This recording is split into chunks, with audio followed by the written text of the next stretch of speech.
Hello guys, welcome to my YouTube channel viral class 10 और मेरा इसका हैंडल है @वायरल क्लास 10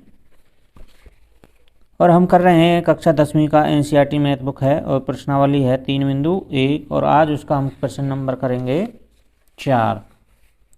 प्रश्न नंबर 4 है निम्न रैखिक समीकरणों के युग्मों में से कौन से युग्म संगत असंगत हैं।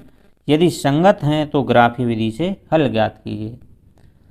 हमें ये बताना है कि भाई इस जो हमें समीकरण दी गई हैं इनके हल हैं या नहीं है, संभव हैं या नहीं है। संभव हैं तो वो कौन से हल होंगे, ये पूछा ना। युग्म संगत या असंगत, संगत का मतलब हल हैं या नहीं है, कौन से हल होंगे, कितने हल होंगे, और असंगत है तो हल होंगे या नहीं होंगे वो भी बताना है। यदि हैं तो फिर यदि संगत हैं, यदि उनसे हल हैं तो उनको हमें ग्राफीय विधि से हल करना है। तो यहाँ पर देखिए बच्चों, एक शर्त तो ये समझ में आपके आ ही गई होगी, केवल जो ग्राफीय विधि पर हमें हल करना है वो संगत हल है, यानी जिनके हल पॉसिबल हैं, संभव हैं, जिनके हल निकल सकते हैं उनको ही ग्राफीय विधि पर हल करना है। और जिनके हल असंगत हैं तो वो ग्राफीय विधि पर हल नहीं किए जाते हैं, उनका कोई हल निकलता ही नहीं है। तो करते हैं क्वेश्चन नंबर 4 और उसका फर्स्ट पार्ट। फर्स्ट पार्ट है आपका x + y बराबर है 5 और 2x + 2y बराबर है 10। तो करते हैं बच्चों, एक्सरसाइज तो वही है आपकी 3.1 और प्रश्न नंबर यानी क्वेश्चन नंबर है आज 4 और उसका हम करेंगे फर्स्ट पार्ट। और फर्स्ट पार्ट जो है वो आपको करना है ग्राफीय विधि से। तो देखिए बच्चों, हमें जो दिया है x + y बराबर है 5, इसको हम इक्वेशन नंबर 1 कहेंगे। 2x + 2y बराबर है 10, इसको हम इक्वेशन नंबर 2 कहेंगे। देखिए, सबसे पहले हमें ये बताना है कि इसके संगत हल हैं या नहीं है। संगत हल बताने या असंगत हल बताने के लिए हमें a1, a2 और a3 निकालने होते हैं। तो हम इक्वेशन नंबर फर्स्ट से निकालेंगे a1 होता है x जो चर है उसका गुणांक, वो कितना गुणांक का मतलब जो संख्या उससे चर राशि से गुना होती है उसे गुणांक कहते हैं। तो यहाँ पर गुणांक कितना है 1, तो a1 होगा यहाँ से 1। इसी प्रकार b1 होता है दूसरा जो चर राशि होती है उसका गुणांक कितना, वो होगा यहाँ पर 1। जमा का है तो जमा का लगाएंगे, घटा का है तो घटा का, और जमा के लगाने को आवश्यकता नहीं है। c बराबर यहाँ से कांस्टेंट टर्म वो कितनी होगी 5। इसी प्रकार यहाँ से a2 कितना होगा यहाँ से 2, b2 यहाँ से कितना होगा y का गुणांक 2 और c2 यहाँ से कितना होगा 10। अब हमने a1, a2 और b1, b2, c1, c2 भी निकाल लिए हैं। अब हमें इनका अनुपात यानी रेशो फाइंड आउट करना है। वो क्या होता है a1/a2। a1 कितना यहाँ से 1, a2 कितना है 2, तो ये आ गया 1/2। b1/b2, b1 कितना है यहाँ से 1 और b2 कितना है यहाँ से 2, तो ये भी 1/2। c1/c2, इसी प्रकार c1 कितना है यहाँ से 5 और ये कितना है c2 10, तो 5 एकम 5, 5 दूनी 10, ये भी कितना आ गया 1/2। अब ये देखना है कि a1/a2, b1/b2 और c1/c2 क्या आपस में बराबर हैं, कौन सा किसके बराबर है, कौन सा किसके बराबर नहीं है। उसी के आधार पर हम जो है हल बताते हैं। तो देखिए a1/a2 है 1/2 और ये भी 1/2 और ये भी कितना आ गया आप c1/c2 1/2। तो यहाँ पर तीनों जो रेशो हैं वो क्या हैं, बराबर हैं। तो यहाँ से लिखेंगे a1/a2 बराबर है b1/b2 और बराबर है c1/c2 के। इस स्थिति में अब जब तीनों रेशो बराबर होते हैं तो समीकरण निकाय के, समीकरण युग्म कह सकते हो, निकाय कह सकते हो, कुछ भी लिख सकते हो, निकाय के अनंत हल होते हैं। अनंत माने अनेक, अनंत हल होते हैं, हल होते हैं। यानी इसका ये जो है समीकरण है वो कैसी हो गई अब संगत, यानी समीकरण संगत है, समीकरण संगत है। अब ये संगत है तो इसके हमें क्या निकालने हैं, अब हल निकालने हैं। वो भी किस विधि से, ग्राफीय विधि से, यानी ग्राफ पर हमको इसको हल करके दिखाना है। और ग्राफ पर हल करने के लिए हमें यहाँ से इनके क्या निकालने होते हैं, मान निकालने होते हैं। वो मान कैसे निकालते हैं, यानी टेबल बनानी होती है, हमने जो इसके क्वेश्चन नंबर फर्स्ट में की थी उस प्रकार हमें यहाँ पर इसके मान निकालने हैं। तो गाइज करते हैं, मान निकालने के लिए हमें यहाँ पर x और y की वैल्यू पुट करनी होती है। तो देखिए इक्वेशन लिखते हैं पहले, x + y बराबर है 5। ये इक्वेशन थी पहली।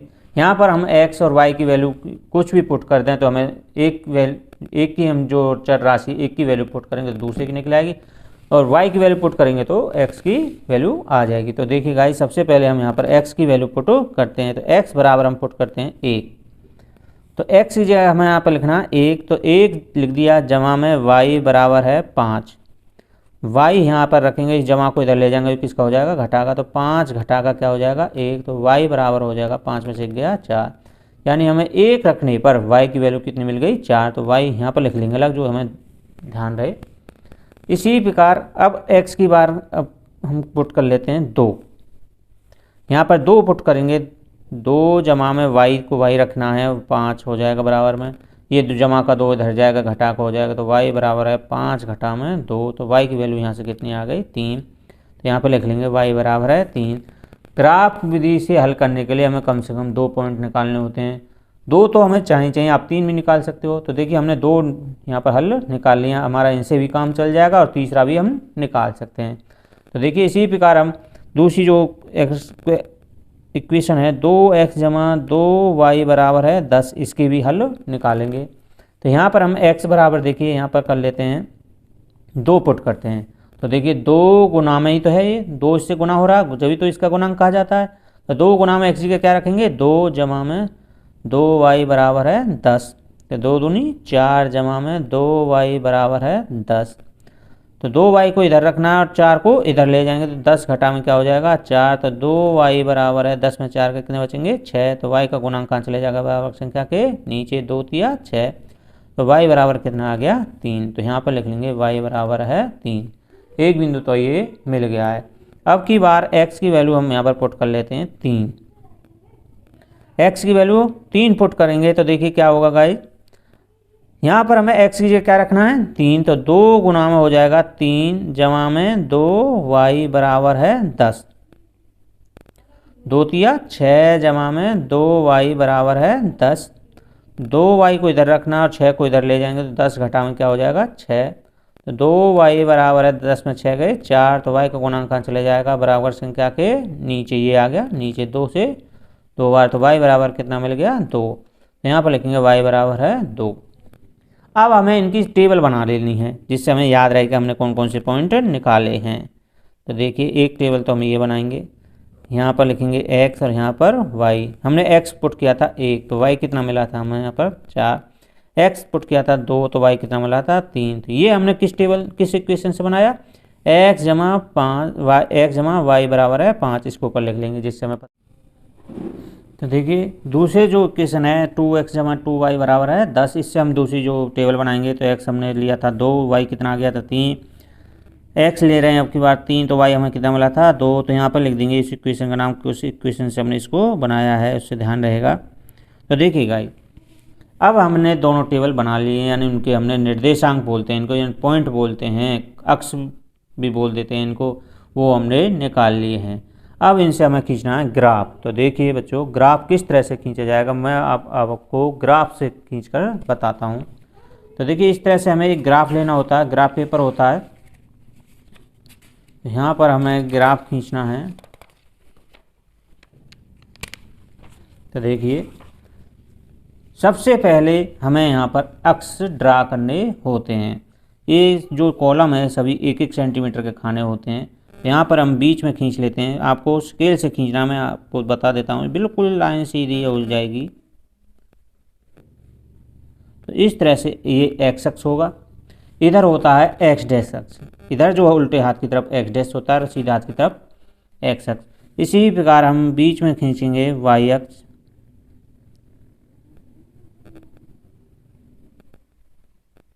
ये वाई अक्ष होता है, ऊपर होता है वाई और नीचे की तरफ होता है वाई डैश, यहाँ पर होता है वाई डैश। यहाँ पर नीचे की तरफ सभी घटाक संख्या होती हैं और ऊपर जमाक संख्या। इसी प्रकार एक्स अक्ष पर सीधे हाथ की तरफ जमा की संख्या होती है और उल्टे हाथ की तरफ घटा की संख्या। बीच में होता है ओरिजिन ओ, जीरो भी बोल देते हैं, ओ होता है वैसे तो ये ओरिजिन। और यहाँ पर सभी संख्या यानी सभी बिंदु 0 0 होते हैं, ना तो कोई जमा का होता है ना ही घटा, यानी ओरिजिन के जो बिंदु निर्देशांक होते हैं वो 0 0 होते हैं। तो देखिए गाइस हमारे पास पैमाना हमें कितना लेना है, ये जो हमारे पास हमने जो इनके निर्देशांक यानी हल निकाले हैं वो 2 या 3 या 4 तक ही जाना है। तो पैमाना हम यहाँ पर 1 सेंटीमीटर का ले सकते हैं। तो यहाँ पर लिखना होता है पैमाना यानी स्केल, यानी जो हम ये कॉलम है वो कितना ले रहे हैं 1 सेंटीमीटर का ले रहे हैं, यानी 1 सेंटीमीटर पर हम 1 पॉइंट रखेंगे। तो यहाँ पर देखिए जैसे हम एक्स एक्स की तरफ जाएंगे तो ये होगा जमा का 1, ये जमा का 2, ये जमा का 3, ये जमा का 4। इसी प्रकार वाई की तरफ जाएंगे ऊपर की तरफ तो यहाँ पर जमा की संख्या होंगी, तो ये जमा का 1, जमा का 2, जमा का 3, जमा का 4, जमा का 5। इस तरफ हम आएंगे एक्स डैश की तरफ तो यहाँ पर घटा की संख्या होंगी, तो ये फैला खाना है तो ये होगा घटा का 1, घटा का 2, घटा का 3। ये सभी 1-1 सेंटीमीटर पर हैं, इसीलिए हमने पैमाना लिखा था 1 सेंटीमीटर। यदि ज़्यादा अंक हैं, ज़्यादा जो इस पेपर से बाहर चला जाएगा तो उसके लिए पैमाना घटा लेते हैं, वो फिर 0.5 सेंटीमीटर ले लेते हैं। तो इसी प्रकार नीचे की तरफ आएगा वाई डैश की तरफ तो ये होगा घटा का 1, ये होगा घटा का 2, ये होगा घटा का 3 और ये घटा का 4। तो देखिए गाइस करते हैं, पहली जो इक्वेशन थी x जमा 5, इससे हमें ग्राफ खींचना है। तो इस पर हमने x अक्ष कितना लिया था 1 और y कितना जाना है 4। तो देखिए किस तरह से जाना है, x पर ये देखिए x है जमा का 1 है तो हमने x अक्ष पर जाना जमा का 1, और y कितना चलना है इस पर 4, तो y जमा का 4 ये है। तो देखिए इसकी सीध में यहाँ पर ये भी देख सकते हो और यहाँ पर भी आपको देखना है, x 1 लेना है और y कितना जाना है 4। तो यहाँ से इसकी सीध बनाएंगे और इधर से इसकी सीध बनेगी तो ये बिंदु आ जाएगा निकल कर। तो यहाँ पर जो पहले लिखा जाता है एक्स अक्ष का बिंदु, एक्स अक्ष कितना लिया था हमने 1, फिर लिया था वाई अक्ष लिखा जाएगा वो होगा 4। यहाँ से आप इनको देखकर भी बता सकते हैं कि एक्स निर्देशांक कितना है, वाई निर्देशांक कितना है। तो ये बिंदु आ गया। इसी प्रकार अब अगला बिंदु है 2 और 3, यानी एक्स पर 2 जाना है और वाई पर 3 जाना है। तो देखिए एक्स 2 ये है और वाई 3 ये है, तो इन दोनों की सीध लेंगे तो ये बिंदु आ जाएगा निकल कर, इधर से ये जाएगा इधर से ये, इस तरह से आप स्केल से भी मिलाओगे तो ये बिंदु आ जाएगा। तो यहाँ पर लिख देंगे 2,3, यानी पहले एक्स अक्ष लिखा जाता है फिर वाई अक्ष। जब आपके पास ये 2 बिंदु मिल गए और तीसरा भी आपने बिंदु निकाला तो वो भी इसी प्रकार कहीं ना कहीं मिल जाएगा। तो आपको इनसे क्या खींचनी है, लाइन ड्रा खींचनी है, स्केल लगाकर इन दोनों बिंदुओं को बिल्कुल एक सीध में रखना और इस तरह से खींचना है। इस तरह से खींचने के बाद आपको यहाँ पर इस एरो लगा देनी है और आपको यहाँ पर लिख देना है कि ये किस इक्वेशन से आई थी, ये ड्रा हमने किस इक्वेशन से की थी। तो ये x जमा वाई बराबर है 5 इक्वेशन से ड्रा की थी। ये तो अभी एक समीकरण से एक ग्राफ रेखा खींची है। इसी प्रकार हमें दूसरा जो समीकरण है 2x जमा 2y बराबर है 10, उससे भी खींचनी है। तो देखिएगा उसके लिए हमने निर्देशांक यानी पॉइंट निकाले, हल निकाले थे। तो x कितना था 2 और y कितना था 3, यानी x पर 2 जाना है और y पर 3 जाना है। तो देखिए x 2 है तो 2 ये है और y 3 ये है, तो यही बिंदु आ जाएगा और उसके निर्देशांक पहले ही यहाँ पर लिखे हुए हैं तो हमें दोबारा लिखने की जरूरत नहीं है। अब की बार हमें लेना है x कितना है 3 और y कितना है 2। तो देखिएगा x 3 है और y 2 है, तो ये बिंदु आ जाएगा आपको निकल कर, वो भी इसी लाइन पर आ गया है। तो वो कितना आ जाएगा 3,2। 3 क्या था x अक्ष का बिंदु था, पहले x अक्ष लिखा जाता फिर y अक्ष, और y अक्ष कितना था 2, तो 3,2।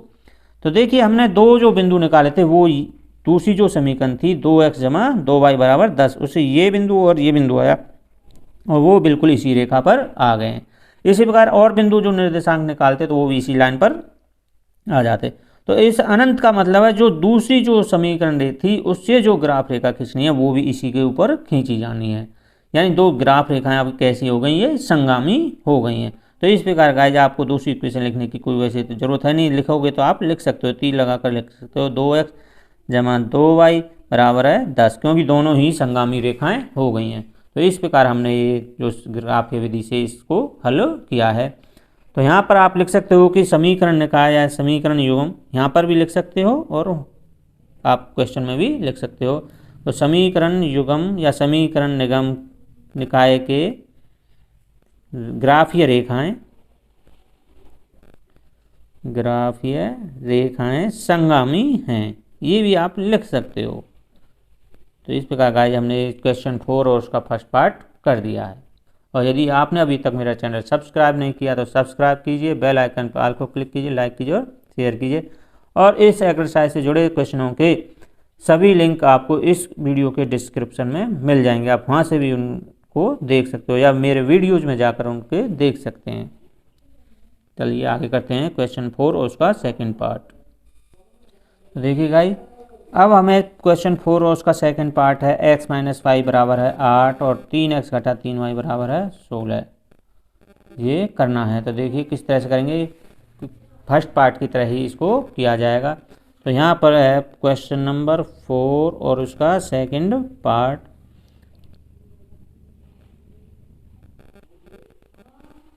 सेकंड जो पार्ट है वो आपके सामने इस तरह से है, x घटा वाई बराबर है 8, इसको हम इक्वेशन फर्स्ट कहेंगे, और 3x घटा 3y बराबर है 16, इसको इक्वेशन नंबर सेकंड कहेंगे। तरीका वही है जैसे हमने क्वेश्चन फर्स्ट में किया था, पार्ट 1 में किया था, उसी की तरह हम यहाँ पर इसको करेंगे। तो देखिए गाइस, सबसे पहले हमें क्या निकालना, a1 क्या होगा, x जो चर है उसका गुणांक वो कितना है यहाँ पर 1, जहाँ पर कुछ नहीं लिखा होता वहाँ मानते हैं 1, तो यहाँ पर जमा का 1 होगा। देखिए गाइस, सबसे पहले ये क्वेश्चन है जो हमें दी हुई थी, x घटा वाई बराबर है 8, इसको हम इक्वेशन फर्स्ट कहेंगे, और 3x घटा 3y बराबर है 16, इसको इक्वेशन नंबर 2। सबसे पहले हमें a1 a2 ज्ञात करने होते हैं। तो a1 होगा x का गुणांक वो कितना होगा 1, b1 होगा y जो चर है उसका गुणांक वो कितना होगा घटा का 1, इसी प्रकार c1 होगी कॉन्स्टेंट टर्म वो कितनी होगी 8। इसी प्रकार इक्वेशन नंबर 2 से हम निकालेंगे a2 होगा x का गुणांक कितना 3, b2 कितना होगा यहाँ से घटा का 3 और C2 कितना होगा यहाँ से कांस्टेंट टर्म वो है 16। ग्राफे विधि से हल करने से पहले हमें ये बताना है कि समीकरण युग्म है जो समीकरण निकाय है ये संगत है या असंगत। संगत का मतलब इसके हल हैं या नहीं है, और असंगत का मतलब इसके हल हैं, इसकी संभव नहीं है, तो वो बताना है। तो उसके लिए हमें अनुपात निकालना होता है, यानी बटे में a1 बटे a2 निकालना होता है। तो यहाँ से निकलेंगे a1 बटे a2, a1 कितना यहाँ से 1 और a2 कितना यहाँ से 3, b1 बटे b2 निकालें अब की बार, b1 कितना यहाँ से घटा का 1 बटे में घटा का 3, तो घटा से घटा कैंसिल हो जाएगा, ये क्या बचेगा 1 बटा 3, c1 बटे c1 कितना यहाँ से 8 और c2 कितना यहाँ से 16, तो 8 एकम 8 8 दूनी 16, तो यहाँ पर कितना आ गया 1 बटे 2। अब ये देखना है क्या a1 बटे a2, b1 बटे b2 और c1 बटे c2 बराबर हैं। तो देखिए a1 बटे a2 1 बटे 3 है, b1 बटे b2 1 बटे 3 है, परंतु c1 बटे c2 1 बटे 2 है। इसका मतलब a1 और a2 का अनुपात b1 और b2 का अनुपात तो बराबर है, परंतु ये c1 c2 के अनुपात के बराबर नहीं है। तो a1 बटे a2 वही लिखेंगे कि बराबर तो है b1 बटे b2, परंतु बराबर नहीं है c1 बटे c2 के। अब इस स्थिति में जब ये स्थिति आपके सामने मिल जाए तो क्या होता है, तो इस स्थिति में समीकरण निकाय का कोई भी हल नहीं होता, और जब कोई हल नहीं होता तो ग्राफीय रेखाएं कैसी होती हैं, समांतर होती हैं। जब समांतर होती हैं तो इसका कोई भी संगत हल नहीं है, तो यानी ये समीकरण निकाय कैसी है, ये असंगत है। तो यहाँ पर लिखेंगे अतः समीकरण युग्म